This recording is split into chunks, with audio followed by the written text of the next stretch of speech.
بسم اللہ الرحمن الرحیم رب اشرح لی صدری ویسر لی امری۔ السلام علیکم بچوں، آج کا ہمارا ٹاپک ہے پاکستان ریزولوشن یا قرارداد لاہور۔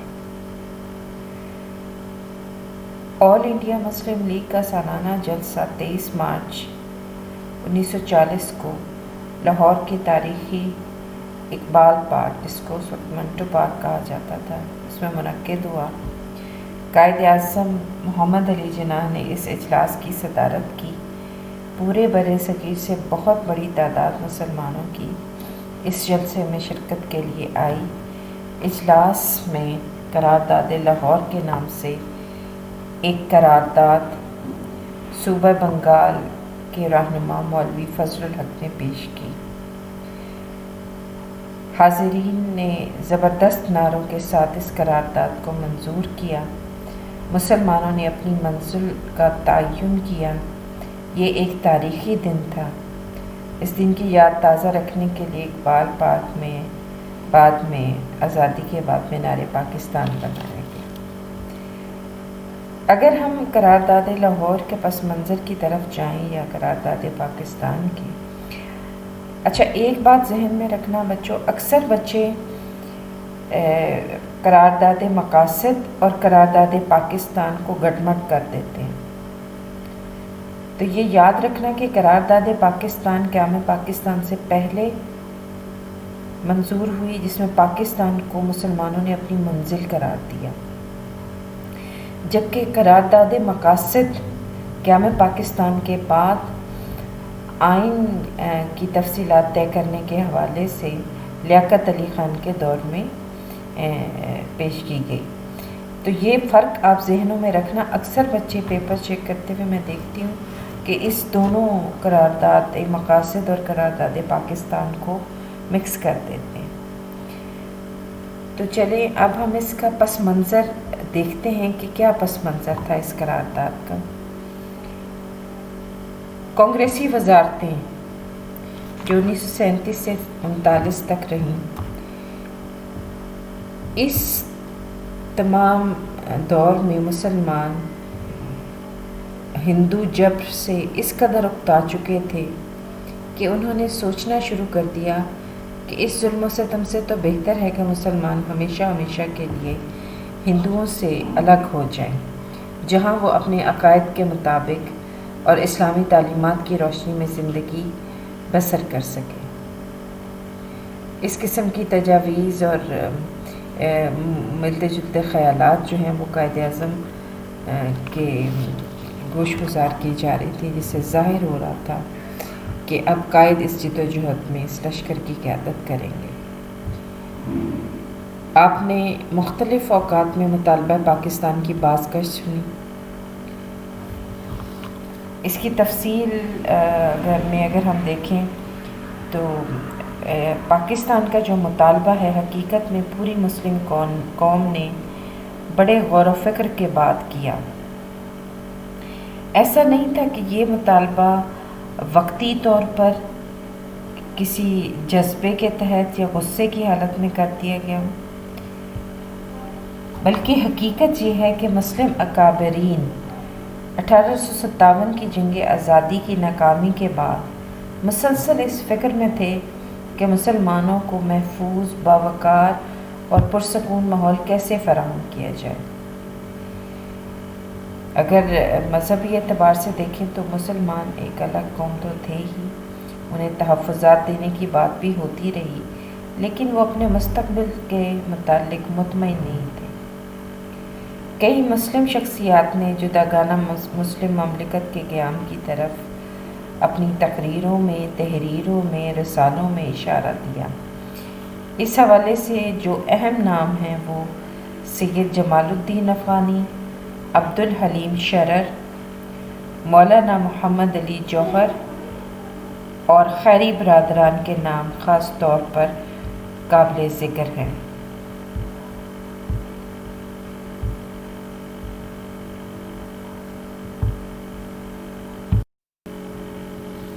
اس کے علاوہ سردار محمد گل، پروفیسر ظفر الحسن، افضال حسین، سر آغا خان، محمد علی جوہر، میاں کفایت علی، سر سکندر حیات، ڈاکٹر عبداللطیف اور علامہ اقبال، جنہوں نے واضح طور پر مسلمانوں کے لیے ایک علیحدہ وطن اور خطے کا تصور پیش کر کے مسلمانوں کے لیے ایک رہنمائی کی لکیر کھینچ دی اور انہیں یہ یقین دلایا کہ اگر جد و جہد کرو گے تو تمہاری منزل قریب تر آ جائے گی۔ اس کے علاوہ C.R. داس اور لالا لاجپت رائے جیسے ہندو بھی بر صغیر کے سیاسی مسئلے کا حل علیحدہ مسلم مملکت کے قیام میں ڈھونڈ رہے تھے۔ کئی انگریز ماہرین اور مصنفین نے بھی تقسیم کو بر صغیر کے مسئلے کا واحد حل قرار دیا اور فطری حل قرار دیا۔ ان میں بلنٹ، جان برائٹ اور روس کے مارشل اسٹالن کے نام لیا جاتا ہے۔ سب سے پہلے چودھری رحمت علی نے 28 جنوری 1933 کو ایک پمفلٹ شائع کیا، بڑا مشہور ہے، آپ سب جانتے ہوں گے، جس کا عنوان ہے ناؤ اور نیور۔ اس میں آپ نے پنجاب کے پے، افغانیہ کے الف، کشمیر کے کاف، سندھ کے سین اور بلوچستان کے تان کو ملا کر لفظ پاکستان ایجاد کیا اور اسی نسبت سے لفظ پاکستان کے خالق جو ہے وہ چودھری رحمت علی کو کہا جاتا ہے۔ اس کے بعد اس لفظ کی اس قدر تشہیر ہوئی کہ یہ لفظ زبان زد عام ہو گیا، آگے چل کر قرارداد پاکستان کی شکل میں متعارف ہو کر مسلمانوں کے دل کی دھڑکن بن گیا، اور پھر تحریک پاکستان کے دوران ہر مسلمان یہی نعرہ لگاتا تھا کہ لے کے رہیں گے پاکستان، اور یہ کہ پاکستان کا مطلب کیا، لا الہ الا اللہ۔ پھر سندھ مسلم لیگ نے 1938 میں اپنے سالانہ اجلاس میں تقسیم کے حق میں قرارداد منظور کی۔ ایک بہت بڑی تحریک پاکستان کے حوالے سے بڑی مشہور کتاب ہے پاکستان ناگزیر تھا، اس کے مصنف ہیں سید حسن ریاض۔ قائد اعظم نے ان کو انٹرویو دیتے ہوئے بتایا کہ وہ 1930 میں ہی علیحدہ مسلم مملکت کے قیام کی جدوجہد کا فیصلہ کر چکے تھے۔ 1940 تک قائد اعظم نے قوم کو ذہنی طور پر رفتہ رفتہ تیار کیا۔ محمد علی جناح نے 22 مارچ 1940 کو جمعہ نماز کے بعد ایک تاریخی اجلاس منعقد کیا جس میں ملک کے کونے کونے سے مسلم لیڈروں نے شرکت کی۔ لاہور کا منٹو پارک، جسے بعد میں اقبال پارک کا نام دیا گیا، کھچا کھچ بھرا ہوا تھا، ہر طرف عوام کا سمندر تھا۔ قائد اعظم نے مسلمانوں کو خطاب کے دوران یکجہتی، یک رنگی اور یک نظری کا بھولا سبق یاد دلایا اور ان میں ایک ایسی تڑپ اور آرزو کو ابھارا جس سے ایک مقصد، ایک منزل اور ایک نصب العین کا حصول ممکن ہو سکا۔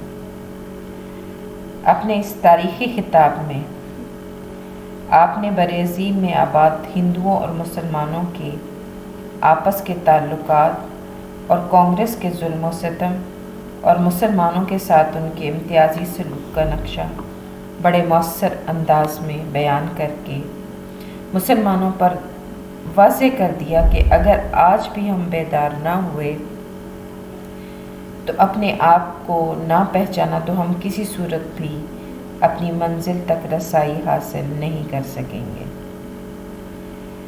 آپ نے دو قومی نظریے کو بھی واضح الفاظ میں اجاگر کیا۔ آپ نے فرمایا بر صغیر میں دو قومیں آباد ہیں جن میں سے ایک ہندو اور دوسری مسلمان ہے۔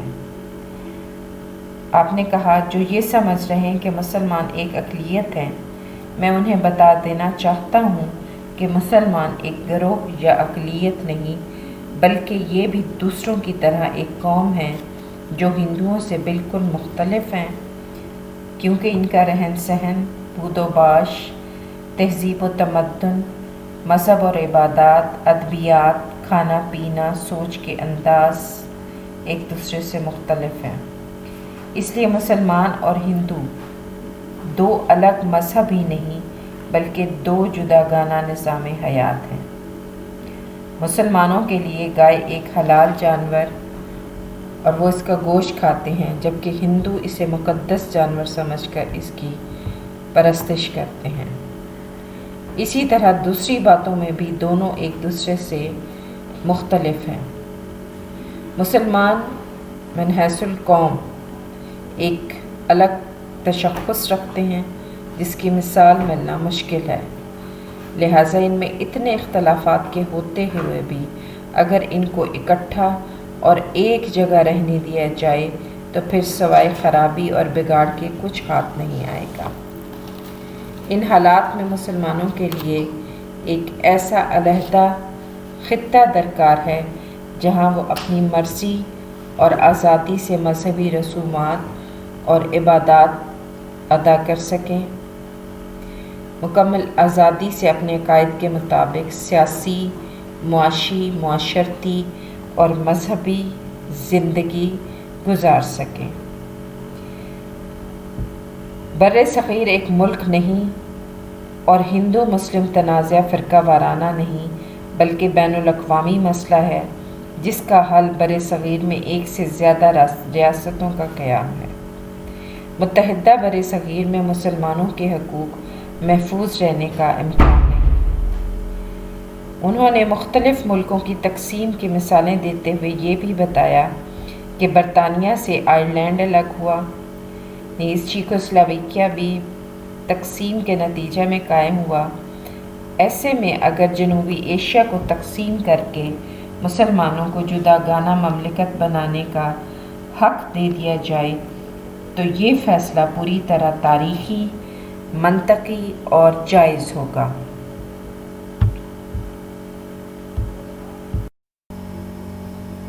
اجلاس کے دوسرے دن 23 مارچ 1940 کو مسلمانوں کے مطالبہ جداگانہ مملکت کا قیام پر مشتمل ایک قرارداد پیش کی گئی جس کو تمام لیڈروں نے باہمی فیصلے اور سوچ بچار کے بعد منظوری کے مراحل سے گزارا تھا۔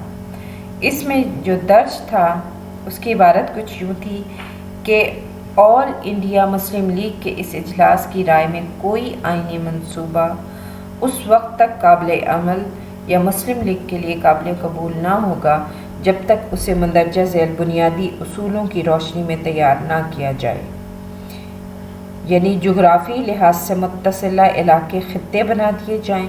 اس مقصد کے حصول کے لیے جہاں جہاں علاقائی تبدیلیوں کی ضرورت محسوس ہو ان میں رد و بدل کر کے ضرورت کے مطابق بنا لیے جائیں تاکہ ہندوستان کے شمال مغرب اور شمال مشرق میں جن میں مسلمانوں کی اکثریت ہے وہ آپس میں اکٹھے ہو کر خود مختار اور آزاد ریاستوں کی صورت میں وجود میں آ جائیں، اور اقلیتوں کے لیے آئین میں مناسب، مؤثر اور قابل عمل تحفظات کا خاص طور پر انتظام ہونا چاہیے تاکہ انہیں ہر طرح سے تحفظ حاصل ہو۔